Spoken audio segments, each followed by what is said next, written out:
Salut les amis, c'est Nina du syndicat Sud. Aujourd'hui, je viens chercher mes chèques vacances au CSE.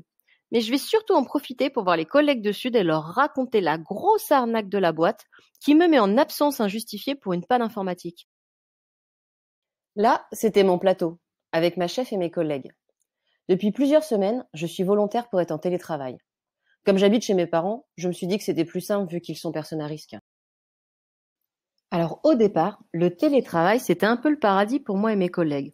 On était débarrassés du risque de choper le Covid, débarrassés des 20 minutes de transport ou encore de notre chef qui, cela dit en passant, est loin d'être cool. Mais ça, c'était au début. Je vous présente mon bureau, qui, comme vous pouvez le voir, est aussi un lieu de vie pour les autres personnes de mon foyer, mes parents et mon fils. Les premières semaines, toute la famille faisait attention à mon travail. Mais au fur et à mesure, chacun a repris ses aises.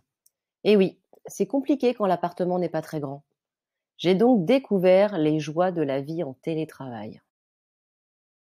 Alors j'ai dû me mettre au yoga, me transformer en Supergirl, car prendre mes appels dans un bureau qui sert de salle de jeu pour mon fils et ses amis, puis faire les tâches ménagères, c'était compliqué.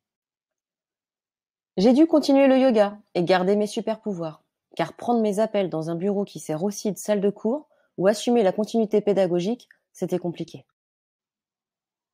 J'ai dû continuer le yoga et garder mes super pouvoirs, car prendre mes appels dans un bureau qui sert aussi de salle de fête, que ce soit à Noël, les anniversaires, ou tout simplement lors des soirées alors que j'étais planifiée du soir, c'était compliqué.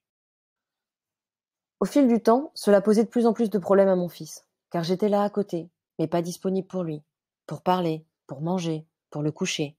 Et comme mon entreprise en a profité pour me refiler des horaires pourris et augmenter mon temps de pause le midi, c'est devenu de pire en pire.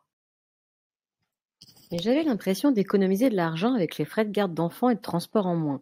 En plus, je gagnais du temps le matin et le soir, j'étais moins stressée. J'avais pas peur d'arriver en retard.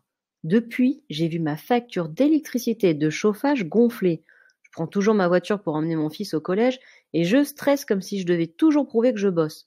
Le pompon, c'est que ma chef me surveille toujours, mais cette fois-ci à distance.